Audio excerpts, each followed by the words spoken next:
Good morning guys, and welcome back to Damo Drives, bringing real reviews to real people and answering some of those questions other channels might not talk about.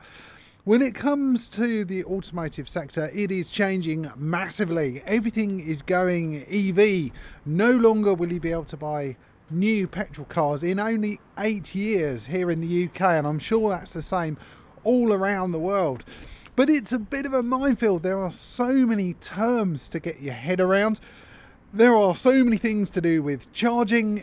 It's just trying to understand it.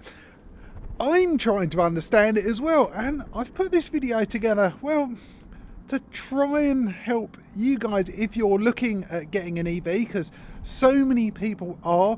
Like where I work, they're offering lease schemes to do with buying an EV. There's an awful lot to learn. I'm sure I'll get some of this wrong, well, hopefully not too much. And I think I will probably learn a few things as well. So in this video we're gonna, well, try and give you an idea of EVs and charging, what you need to know, what you should think about if you're going to get one. So I'm starting the video here in a Tesco's car park, plugged into a public charger, and we're going to go for a drive. We're going to talk about all of the things I just said. Please give this a thumbs up and subscribe to the channel if this sort of thing is interesting to you, because it really does help. The car is nearly charged, so let's go for a drive and have a chat. Let's start off with the basics. This might seem really obvious to any EV owner out there, but how do you actually get electricity into the car? Well, I'm here at a pod charging point, which is free luckily in Tesco's if you are a Tesco customer, and let me show you what you have to do in order to charge this thing. Let's turn this round. So the first thing you need is one of these cables, and you obviously need to open up your charging port here on your car. In terms of the Mach-E, it's over this side. Now you've got two options. This one here is going to be for the type of charger we're at the moment. If you're lucky enough to find a fast charger, we'll go into some of these terms later, you'd pull this down and you'd get a different type of connector. But we only need the top one. So we've got this, not that end, this end. So that cable there goes into there. Now this is a pod charging point. It does give you instructions on there as well, but we'll plug this in. So you need to get this end. Don't know if I'm going to be able to do this one-handed. Am I? Yes. No. Ah, there we go. So that goes in there. Great. So now we're connected to the car. Down here with this we can see each of these segments here relates to a percentage of the battery, and that will flash. Now that's not the end of it. That will charge probably for a few minutes, and what you need to do is use the app on your phone, as it says here, in order to connect. So each of these has got a name, so in this case Sven Rory or Sven, and we've loaded the app. And see, well, let me change over some other footage so you can actually see it. So you enter the name, so Sven Rory. I'll do that now. You get a list of available charge points. You select it. That will come up with either are you charging A or B. It says here I can see on B that it's charging, and would I like to confirm the charge? I would. I'll press confirm, and that's it.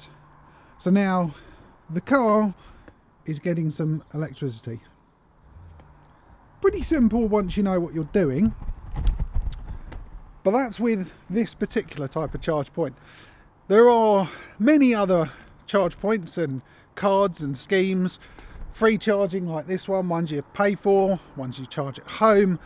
It's a big, complicated, but not complicated thing to get your head around. But we'll go for a drive and we'll have a chat about some of this.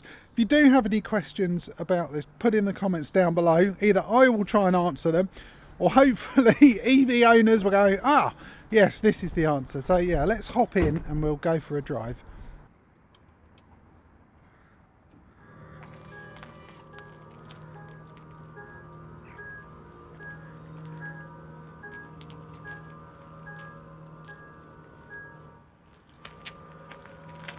So when it comes to owning an EV, what do you need to know? There's so many new terms you need to understand. You know, you've got this whole kilowatt hour, how much is it using, one pedal driving, regenerative braking.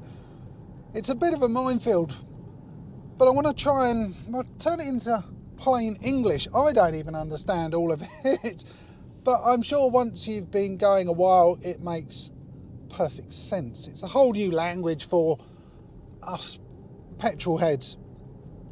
We need a term, electric heads or something.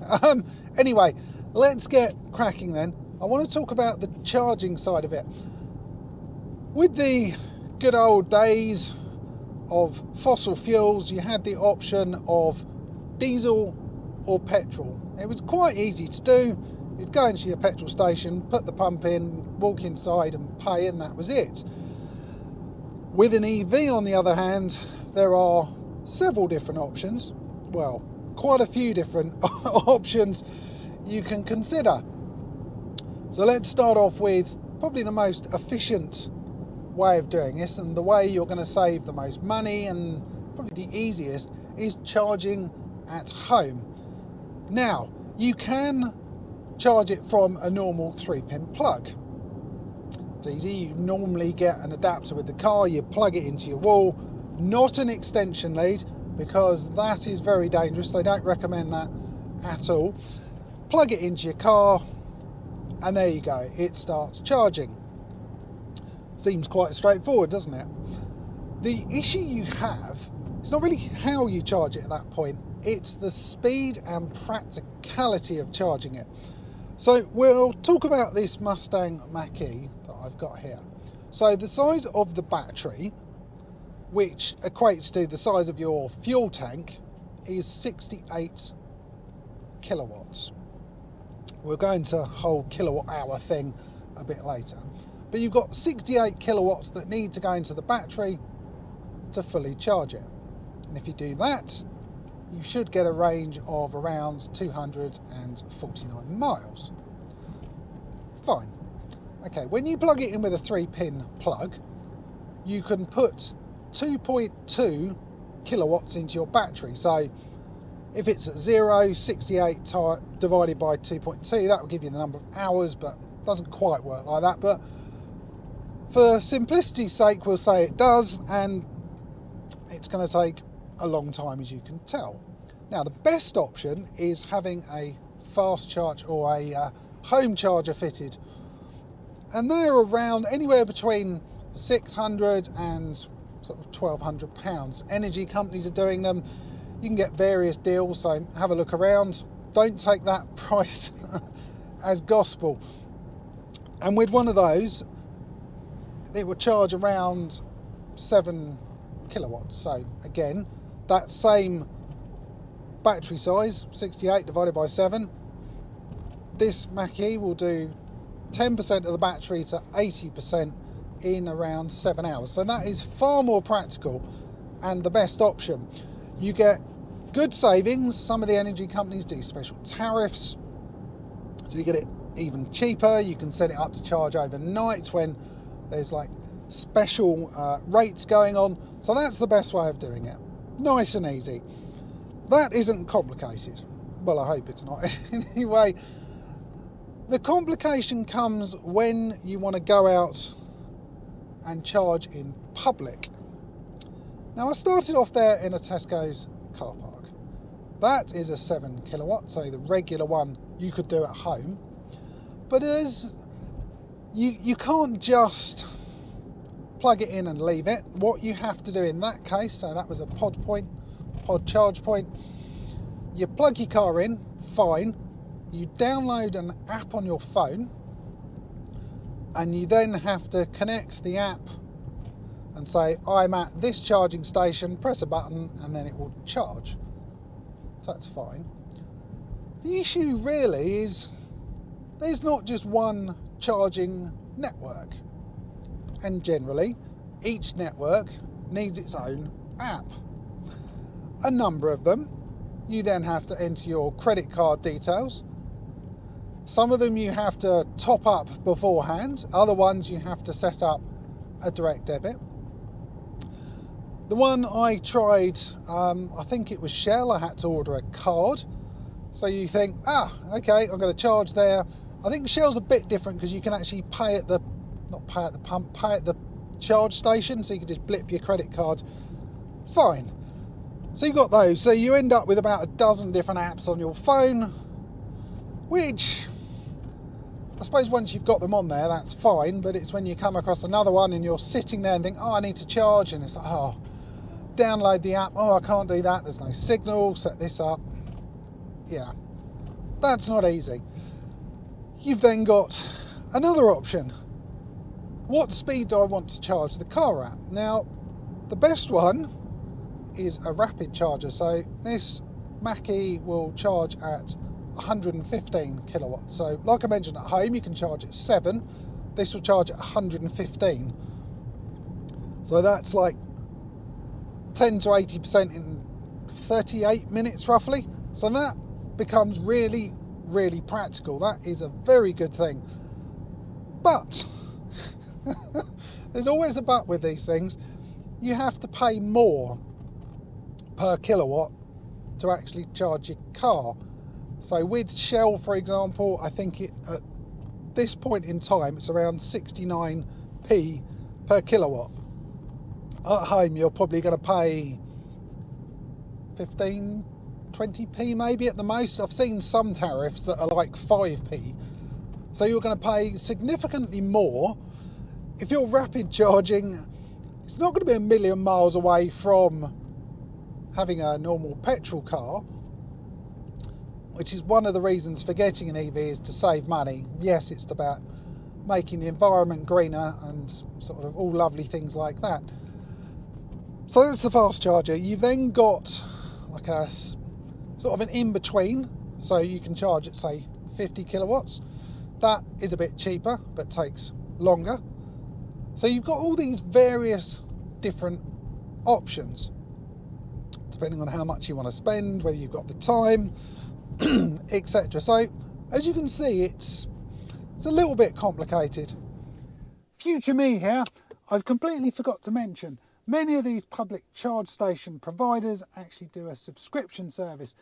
So what that means is you'll spend say £10 a month, and with that you'll get like 50% off of the price of per kilowatt hour. Many manufacturers will offer special discounts with those, or even give it to you for free. So right, you've got your 3 million apps installed on your phone, you've got key fobs, you've got swipe cards, you've got your direct debit details set up. You then need to find a charger. The good thing, there's an app, free app in fact, called ZapMap, which will show you all the chargers. I know cars come with some of these built in, like this Ford does. Well, if I'd activated it, you need a special app on your phone in order to do that, which will show you where the charge stations are. And normally, they tell you the state of the charger. So it will tell you whether it's actually in use, whether it's out of order, just what's going on with it. Because a lot of places, I mean, the supercharger near me that doesn't work, that's been out of order for 6 weeks. 6 weeks, Shell, come on, sort yourself out. That's the one at Maresfield, if you need to know. It's been out of order and it doesn't show up, so you can't go there, which is really blooming annoying. If it was open, there's only, I think, one type of charger that would fit this car, so that's a CCS. There's different types of fitting as well. Let's avoid that just at the moment. And if someone else is charging their car there, you've got to wait for them. So if they're rapid charging on there, it might be, a 40-minute wait. That's fine. You then think, well, what happens if there's 2 or 3 cars? You've then got to wait a good few hours. But I don't need to worry about that because it doesn't work. My next nearest one is I think a place called Peace Pottage for fast charging, and that's 20 odd miles away each way, 45 minutes, so it's an hour and a half and 40 plus miles in order to charge the car, so that's not really an option. There are a couple of other normal chargers around me, like the 50 kilowatt, when you can find one. I think there's only 2, maybe 3 that are actually working. We've got the free one in Tesco's, which is great, but again, you can't fully charge it because it's 2 hours, you have to be a customer. So we're going around in circles here that around me, the public charging infrastructure is not up to standard. We're just not ready around us for that unless you could charge at home. I don't know what it's like in the cities and towns where, you know, you guys are from. I have seen, where was it? I think it's in London where they're fitting, where lampposts have actually got chargers built into them. So you park your car overnight and plug it into the lamppost, which is a great idea. But the government and all of these companies need to do something about this, because it just can't continue the way it is. If we're all supposed to be in EVs in only 8 years, well, 7.25 years, no one's going to be going anywhere. Anyone with like me, a rented property, a flat, what are you supposed to do? You can't charge your car. So there we go. That is charging. I feel I'm ranting a bit. It's more frustration I find with the charging infrastructure here in the UK. The next thing you need to think about when you own an EV is, well, planning. Planning is key to everything. If you're going on a longer trip, so you go, right, I'm going to drive to Scotland. It's a 500 or 600 mile trip. You're going to have to stop 2 or 3 times. But you need to make sure you plan your route via charging stations. And don't aim to get to a charging station as you get down to 1% battery, because you may get there and find out it's out of order. You need a bit of extra battery in order to get to the next one.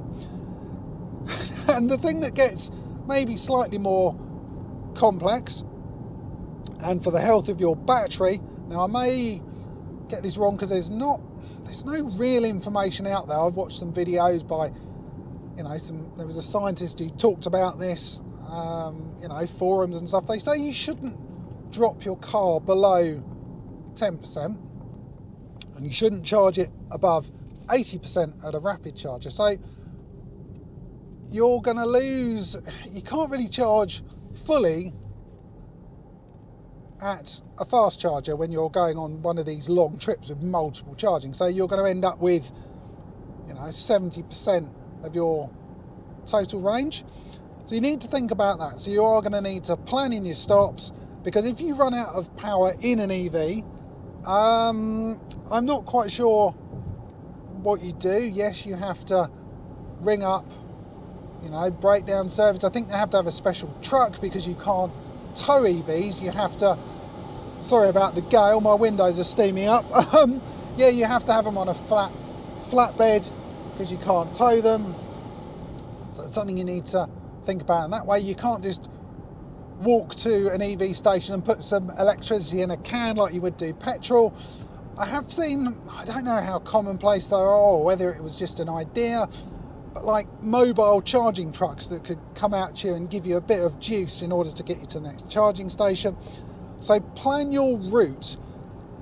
The maps and systems that are coming with cars are getting more and more advanced, certainly with this Ford. Wow, why is that blowing so much? Sorry about this. The car seems to have turned the fan on full pelt. Anyway, where were we? Yes, the maps on these cars are getting pretty impressive. They can plan your route. So you say, I'm going from point A to point B, and it will know whether you've got enough charge, and it would detour you via a certain stop. So those are becoming more and more advanced. So you don't have to worry as much, but you do have to allow that extra time. Range anxiety is another term which is all linked into this, and that's the worry of running out of electricity before you get to your next charge point. not knowing where you're going to charge, and certainly in more rural areas, if you were going on holiday, say to Scotland, you're in the Highlands somewhere where there is nowhere to charge it, that would definitely give me lots and lots of anxiety, and lots of planning is required with that. Another term you may have heard of is regenerative braking. It's a very common thing with electric vehicles, and it enables you to charge the car slightly when braking. And the way it works is, if I ease off the accelerator, with a traditional car you'd keep rolling. What happens with an EV with regenerative braking on, it means that the motor turns in the opposite direction and acts as a generator, and will actually slow the car down as well. You can turn that off, certainly in the Mach-E, it's in one of the menus here, very simple to do. You press this little icon up here, choose your mode, and there's just a button here called one pedal driving. Now, one pedal driving, I didn't mention that as such, but it is another thing for regenerative braking. It's sort of the same thing. So I'm going to show you an example. So I'm doing 54 miles an hour. If I ease off the accelerator, it's going to slow me down. So I'm doing 56, ease off, there's nothing behind me. We're coming down quite rapidly, and it will eventually bring me to a stop. And that's charged the battery. So this term one pedal driving means you try not to touch the brake at all. So this roundabout up here, what I want to do is ease off the accelerator, try and judge it so I don't have to brake with the normal brake pedal. It should bring me to a stop. So I'm going to ease off around here. So we're doing about, not quite judged it right, but not a million miles away. You just ease off the accelerator. I'm not braking, it's slowing me right down. It's almost going to bring me to a stop, and that's it. So that's charged the battery a little bit. I'm not using brake pads and discs, so it's saving me money on servicing. So all round, it's a really good thing to do. One thing to note though is when the regenerative braking is on and you ease off, your brake lights do come on, because you are in essence braking. So if you kept lifting on and off of the accelerator, you'd get your lights doing this, and that might be a bit distracting for the person behind you. So what are the benefits of getting an EV? There are some massive benefits, certainly when it comes to company cars as well, and that's why many companies are getting electric car schemes. So for example, my company, or not actually my company, the company I work for I should say, are offering lease schemes, and they are coming out like salary sacrifice. So rather than paying privately for a car, which you'd have to do out of your salary after tax and national insurance, it's a benefit, so it comes out pre-tax and national insurance on the car. So in theory, if you're on 30% tax, you're going to save 30%. So my company do them on lease schemes. It comes out before I pay any NI and tax, so I'm going to have a nice saving if I got one. I think we all understand MPG, so miles per gallon. How many miles can you go on a gallon of fuel? Electric cars obviously don't work like that at all. They work, well, completely different. They work on miles per kilowatt hour. And the simplest way of explaining this, I suppose, if you had a car that say did 3 miles per kilowatt hour and you've got a 100 kilowatt battery, it means that you've got a range of 300 miles. So it's relatively simple. Most cars will tell you what they think the range is going to be on there. So like on this Mach-E, we've got it on the display here, so I can see I've got 186 miles with 82% of the battery. I've been getting 3.7 miles per kilowatt hour, which is actually pretty decent. Get lots of information as well as something else about EVs. It tells you how well you've been driving, where most of that power's been going. There's a whole range of information on this screen as well. So yeah, you can see how well you're driving and how to sort of, well, optimize your electricity in the car. EVs are also better for, I want to say, the local environment as opposed to the environment in general. They're great around town because you're not pumping out horrible fossil fuels, you're not putting things into the atmosphere. They're quiet, they're relaxed to drive, but this is a big but here, and I don't know, I've got no numbers as such, but I'm sure people will correct me on this. But to make the batteries in all these EVs, they're a different type of battery, they're lithium ion, and they've got certain precious metals that need mining. And in order to mine them, you dig big holes in the ground, which is bad for the environment. These metals need to be shipped all over the world, which is, well, bad for the environment. You need to charge the batteries. Again, bad for the environment. So I'm not sure fully how much better EVs are in the grand scheme of things. I think they are great in certain circumstances, and I'm sure with like renewable energy, because some of these charge points now, like solar, are getting better and better, so they will get better for the environment. It's the longer term impact. What happens with all of these batteries, say in 10 years time, when they start to deteriorate and they need replacing? You've got lots of batteries that I don't know what they're going to do with.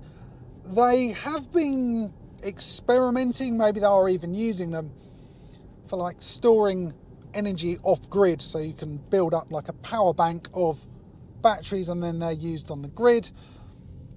So some clever ideas that are going on with them, and I'm sure as battery tech gets better and better, they'll last longer and longer, so we'll have less and less problems with them. So that's the main issue with them, which goes against. They're also more expensive to buy. If you're going to charge just using public charging, it's going to be no better for you in terms of cost than, you know, a petrol car. You need to charge at home where it's like quarter of the price. So you need to think, if you are going to get an EV, you need to think about why you're getting one. Is it going to suit you? Can you charge at home? And there you go. That is some of the things you need to worry about when it comes to owning and buying an EV. Some of the basic terminology. There's so much more, so put in the comments down below and I'll try and answer them. If any of you watching this know about EVs and you think, oh, you've missed this is useful, please put in the comments down below as well. Anyway guys, I hope you've enjoyed this one. It's been slightly different, hopefully useful. If you have, please give me a thumbs up. Comments are always welcome, and remember to click on the subscribe button. Thanks for watching.